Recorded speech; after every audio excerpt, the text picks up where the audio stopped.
Assalamualaikum warahmatullahi wabarakatuh.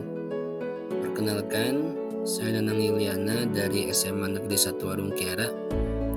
Hari ini akan mencoba membuat media pembelajaran mengenai permainan bulu tangkis untuk tingkat SMA kelas 11. Semoga bermanfaat.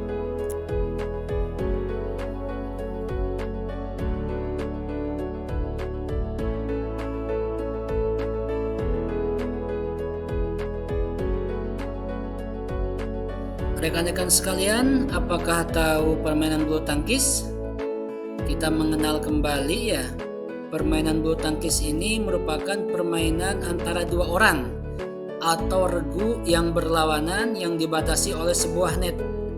Permainan ini diawali dengan servis, dilanjutkan dengan berbagai teknik pukulan, ada forehand, backhand, mulai dari drip, lob, clear, smash, drop shot, dan netting.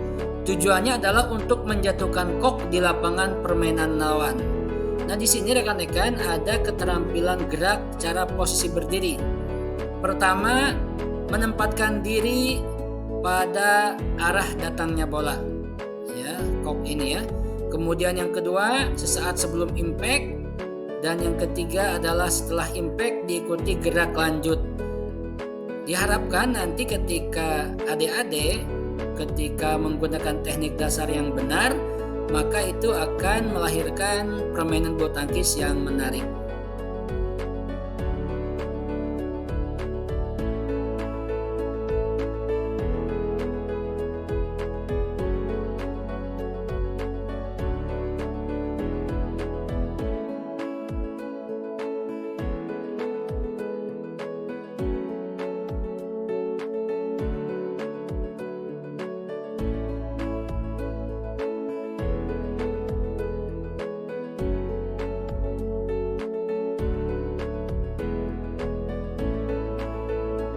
Pertama, kita akan mengenal keterampilan gerak footwork.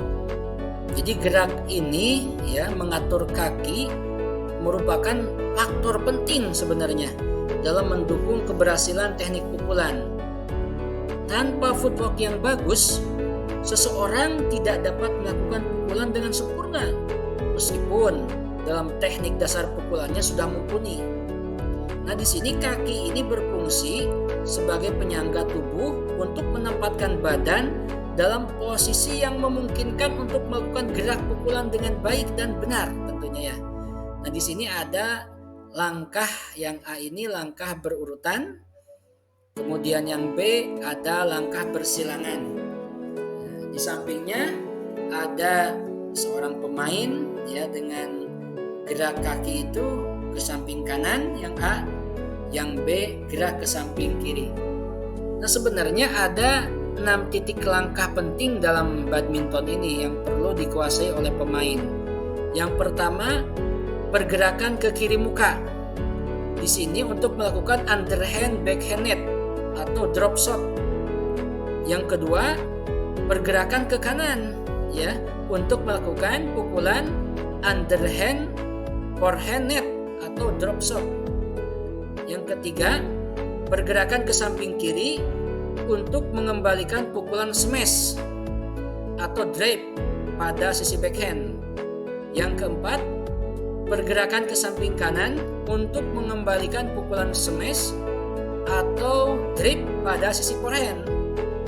Yang kelima, pergerakan ke kanan belakang untuk melakukan pukulan overhead forehand. Dan yang terakhir, yang keenam, pergerakan ke kiri belakang untuk melakukan pukulan backhand.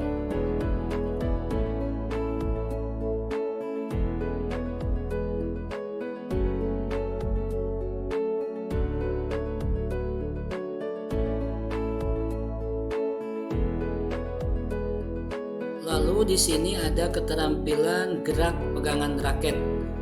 Yang pertama kita akan mengenal kembali bagaimana backhand grip. Jadi backhand grip ini dilakukan dengan posisi ibu jari menekan pada bagian pegangan yang lebih luas dan sejajar dengan permukaan raket. Tangan dan jari-jari lain melingkar pada pegangan raket, ya seperti di gambar. Tumpuan pegangan raket terletak pada ibu jari. Dan ini ada gambar backhand grip. Kemudian ada di situ forehand grip.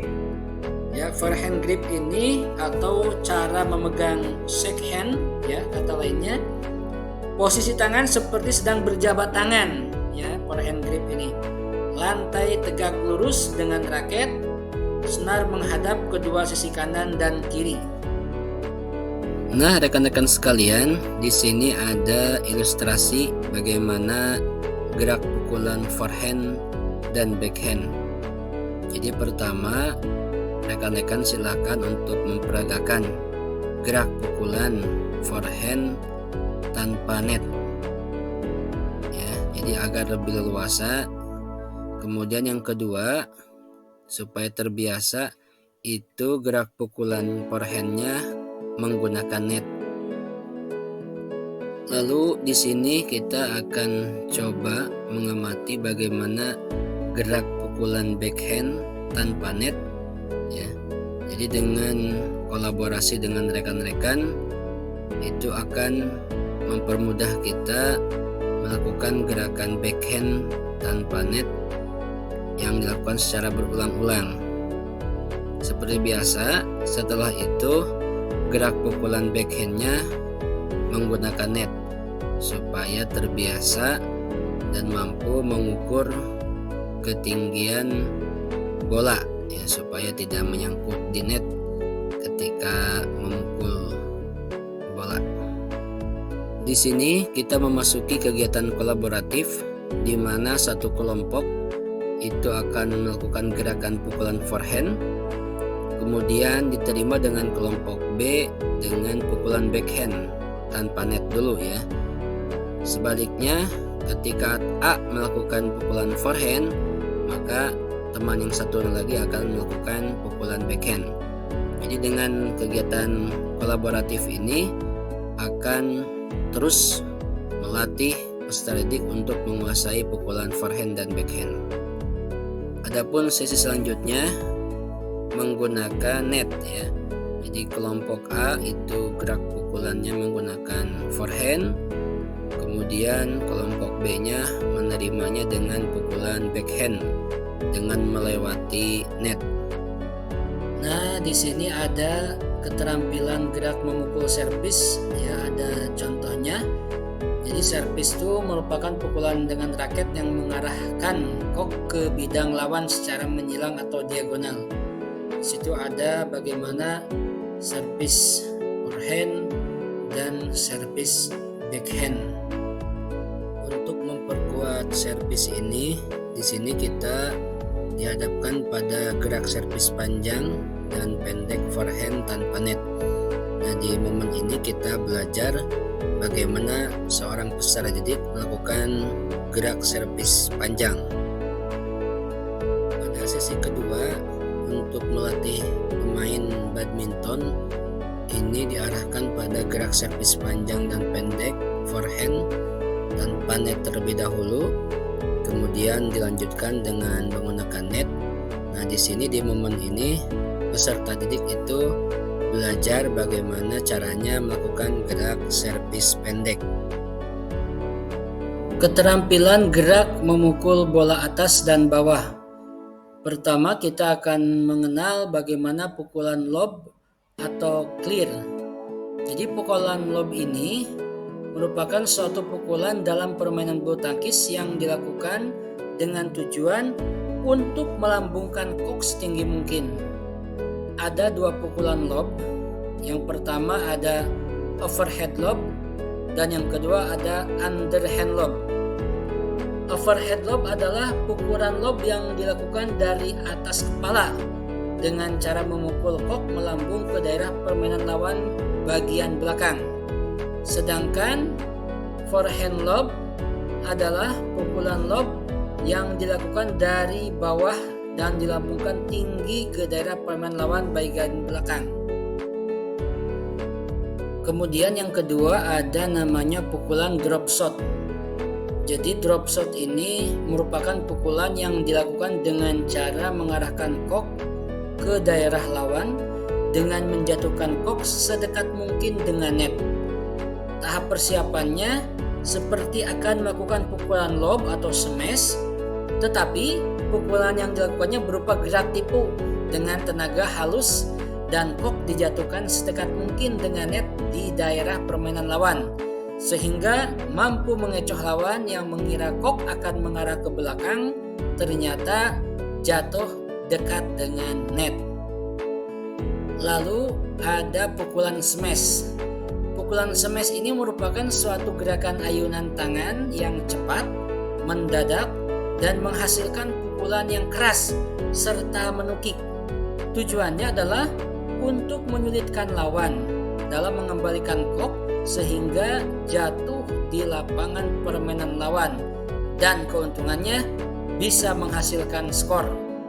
Jadi pukulan ini dilakukan pada kok yang melambung tinggi dan pada kok yang datang mengarah cukup tinggi namun kecepatannya lambat atau tanggung. Dan ini tentunya bisa menambah poin untuk kita. Selanjutnya ada pukulan drive atau mendatar. Pukulan ini merupakan pukulan yang dilakukan dengan mengarahkan kok secara mendatar. Ketinggiannya menyusur di atas net dan arahnya sejajar dengan lantai. Nah, pukulan ini dilakukan dengan posisi tangan sedikit di atas pinggang dan di samping dengan badan. Kemudian yang terakhir di sini ada permainan net atau netting. Jadi permainan net ini merupakan pukulan yang paling sulit dalam permainan bulu tangkis. Permainan net banyak memerlukan kecermatan dan penuh perasaan. Ketika netting dilakukan dengan baik, ini tentunya bisa menambah poin bagi kita. Tetapi kalau secara perhitungan, tentunya permainan netting ini bisa merugikan kita. Oke rekan-rekan sekalian, keterampilan gerak bermain bulu tangkis dengan peraturan yang dimodifikasi ini penting sekali guna untuk melatih dan membiasakan ketika bermain di lapangan begitu ya. Nah, di pembelajaran ke-1 ini permainan diawali dengan gerak pukulan servis forehand, mau pendek mau jauh, dan tentunya dicoba dengan servis backhand, pendek dan jauh. Di pembelajaran kedua ini, peserta didik melakukan permainan secara modifikasi. Berkelompoknya 3 orang. Mereka melakukan servis dari mulai forehand dan backhand, kemudian memperagakan aneka ragam pukulan yang telah mereka kuasai dari mulai smash.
Pemirsa dimanapun Anda berada, hari ini luar biasa pertandingan persahabatan antara SMA Negeri 1 Warung Kiara berserta Assalam. Ini kapten dari Semawar dipimpin oleh Bapak Perdi, luar biasa. Beliau berjibaku, poin genting ini luar biasa 29-28. Ayo Pak Perdi semangat. Bola luar biasa masih menyilang. Alhamdulillah ini poin untuk Semawar. Aduh, lagi-lagi Pak Perdi terjatuh, harus terkapar membela tim Semawar yang luar biasa. Ini poin sangat kritis. Semangat Pak Perdi, pasti bisa. Ini laga persahabatan, sangat menentukan, luar biasa, sangat kecapean. Demikianlah media pembelajaran badminton untuk kelas 11 tingkat SMA. Semoga bermanfaat. Terima kasih. Wassalamualaikum warahmatullahi wabarakatuh.